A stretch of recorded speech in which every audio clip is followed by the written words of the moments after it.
Baik rekan-rekan mahasiswa, kita akan melanjutkan perkuliahan mengenai kesehatan keselamatan kerja dengan topik faktor kecelakaan di tempat kerja ya, atau kecelakaan kerja. Apa yang jadi faktor-faktor menyebabkan terjadinya kecelakaan kerja. Baik, kali ini kita akan diskusi mengenai atau memberikan perkuliahan mengenai kecelakaan kerja dan penyakit akibat kerja di Indonesia yang begitu banyak ragamnya, sehingga catatan yang berkaitan dengan kesehatan keselamatan kerja atau kecelakaan kerja sendiri ya, ini belum merupakan pencatatan yang akurat. Salah satu contohnya adalah low back pain atau penyakit nyeri pada tulang otot punggung bagian bawah ya, dimana low back pain ini biasanya disertai dengan rasa sakit atau seperti rasa terbakar ya di tulang rusuk belakang atau menusuk ya, dengan beban ya ini dipengaruhi oleh beban dalam proses mengangkat ya, atau melakukan sesuatu yang berlebihan, sehingga punggung, postur tubuh yang salah posisi pada saat melakukan aktivitas mengangkat ya, atau mendorong dan lain sebagainya, ini bisa berakibat fatal ya, sehingga pada saat beban yang berlebihan tersebut diangkat ya, dengan postur tubuh yang salah atau membungkuk dengan jangka waktu sering panjang ya, atau juga duduk pada kursi yang tidak mempunyai sandaran penuh ya, punggung atau mendorong dan lain sebagainya, ini semua bisa mengakibatkan low back pain. Oleh sebab itu hal ini harus benar-benar kita cegah sama-sama, sehingga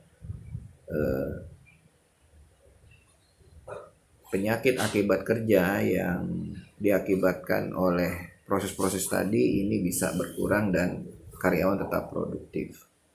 Kemudian nyeri tengkuk ya, biasanya otot-otot di bagian leher ya. Bagian leher ini berguna untuk menyokong beban leher untuk bergerak karena sangat sedikit dilindungi sehingga mudah terkena gangguan. Biasanya nyeri pada tengkuk ini terjadi pada saat waktu kerja ya, pekerjaan dengan beban yang berat ya, atau manual, duduk ya, pekerjaan yang duduk terus menerus, ini juga faktor-faktor terjadinya kecelakaan atau gangguan kesehatan. Nah, penyebab nyeri tengkuk ini ada trauma, luka atau kesleo ya, disebabkan oleh kecelakaan kendaraan yang menyebabkan lecetan ya.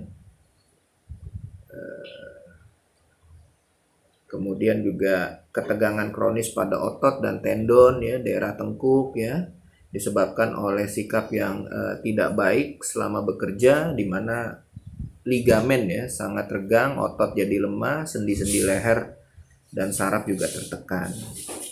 Nah, penyakit lainnya ada degeneratif ya, dan radang. Ini biasanya disebabkan karena perubahan diskus dan sendi ya, yang prevalensinya ini meningkat sesuai umur. Biasanya makin tua ini kekuatan daya tahan sendinya juga sudah menurun. Atau hernia diskus ya, atau salah satu ruas tulang belakang di mana diskus keluar di antara ruas-ruas seperti terjepit gitu ya, jadi pecah gitu ya.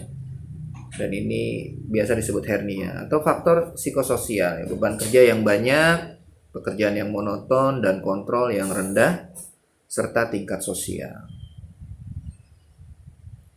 Lainnya adalah kelainan kongenital ya, atau lahir dengan bentuk vertebrata yang tidak normal, ruas tulang belakang menekan spinal cord pada sambungan yang lepas di leher, atau infeksi bisa juga ya. Gejala awal penyakit gondok ya, ensefalitis, poliomielitis adalah kekakuan ya, kekakuan dan rasa sakit pada leher biasanya. Kemudian kanker tumor ganas ini bila cukup besar dapat menekan saraf tepi dan spinal cord dan penyakit lainnya. Rheumatoid artritis atau fibromyalgia ya. Nah, faktor resiko di tempat kerja tentunya ada sikap tubuh ya. Kepala turun maju ke depan lebih dari frekuensi yang sering ya, sehingga terjadi gangguan aliran darah ya, umumnya terjadi pada pekerjaan industri perakitan ya. Sikap duduk yang benar, sedikit ladosa pinggang dan sedikit kifosa pada punggung ya, ini juga faktor-faktor resiko. Nah, sikap duduk yang baik ini tidak menghalangi pernapasan ya. Artinya ya kita posisinya tegak ya, tidak menghambat sistem peredaran darah, tidak menghalangi gerak otot ya, contoh-contoh. Nah, persyaratan bekerja dengan duduk itu pekerja nyaman selama bekerja ya, jadi tidak menimbulkan gangguan psikologis ya, dapat bekerja dengan baik tentunya ya,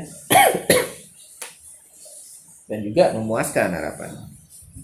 Nah, bagaimana mencegah itu semua? Jadi kita harus menghindari bekerja dengan kepala turun ya, satu sisi dalam waktu yang lama berulang terus menerus. Kemudian sikap tubuh juga tegap ya, dada terangkat, bahu santai, dagu masuk dan kepala, leher terasa kuat, longgar dan santai ya. Tidur dengan bantal pada saat kita beristirahat, memelihara sendi, otot ya, dan terus latihan yang benar terhadap leher ya.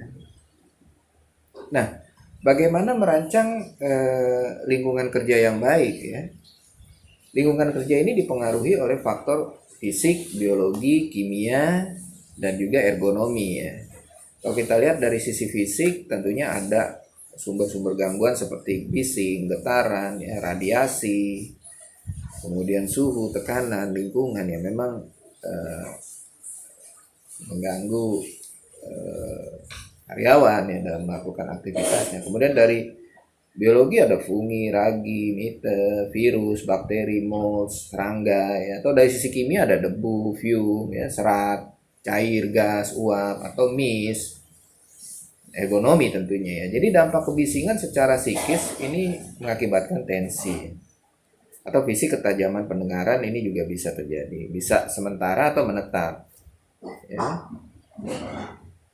Tentunya ada kenyamanan, komunikasi, tidur, istirahat, emosi, dan konsentrasi ya. Jadi pengukuran intensitas cahaya di tempat kerja ini penting ya. Pencahayaan yang kurang ya atau bisa mengganggu ini jelas sangat mengganggu produktivitas kita. Oleh sebab itu pencahayaan ini penting ya. Jadi kita punya standar regulasi minimal dan maksimal dari pencahayaan yang memang dipersyaratkan oleh pemerintah dalam hal ini lingkungan kerja. Kemudian pencahayaan di tempat kerja juga merupakan pencahayaan yang diperlukan untuk memberikan penerangan pada benda-benda di sekitar tempat kerja ya, dan juga diciptakan lingkungan kerja yang nyaman ya. Kemudian gairah kerja akan meningkat tentunya. Nah, manfaat dari cahaya yang baik memberikan kemudahan ya. Kemudahan dalam hal tugas yang dihadapi tanpa adanya gangguan yang berarti. Kenyamanan memandang yang tepat, kemudian pemeliharaan peralatan ya, memilih alat-alat, ini juga satu manfaat yang bisa Nah, dari sisi pencahayaan ada 3 kategori. Kurang biasanya mengakibatkan lelah, produktivitas menurun ya, waktu kerja jadi panjang, jadi kewaspadaan juga menurun, kecelakaan kesalahan meningkat ya. Moral kerja juga bisa berpengaruh. Kalau berlebihan ya otomatis silau ya, atau kalau cukup nih ini dapat diteliti cepat tanpa upaya yang nggak perlu ya kan. Jadi membantu menciptakan lingkungan kerja yang nyaman dan tentunya menyenangkan. Dan di tempat kerja ini bila ada ya pencahayaan, tentunya semua lampu harus dihidupkan ya. Kemudian juga pencahayaan suhu ruangan ini harus dikendalikan dan diukur dengan baik gitu ya.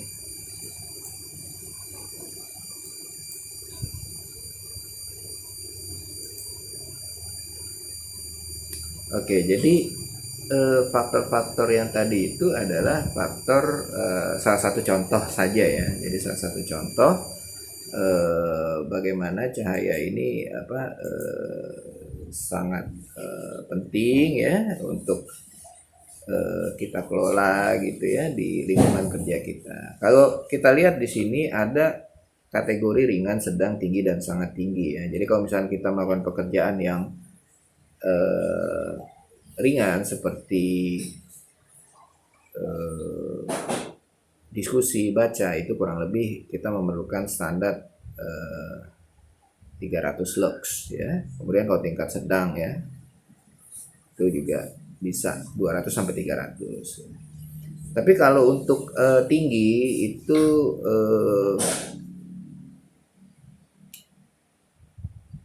melalui banyak hal kegiatan seperti harus memeriksa sesuatu dan lain sebagainya, itu bisa 400 sampai 700 ya.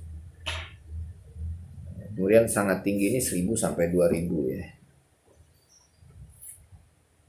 Nah, kelelahan mata ini juga jadi satu faktor penyebab ya. Jadi tingkat penerangan yang tidak memadai, adanya kesilauan, kontras fokus yang kurang, dan tingkat kelembapan. Nah, oleh sebab itu kita perlu yang namanya istirahat mata ya. Kemudian juga irama gerak tubuh ya, ini juga harus dikendalikan, harus sering berkedip ya, memperhatikan jarak, pencahayaan yang benar, dan tentunya koreksi mata dengan kacamata.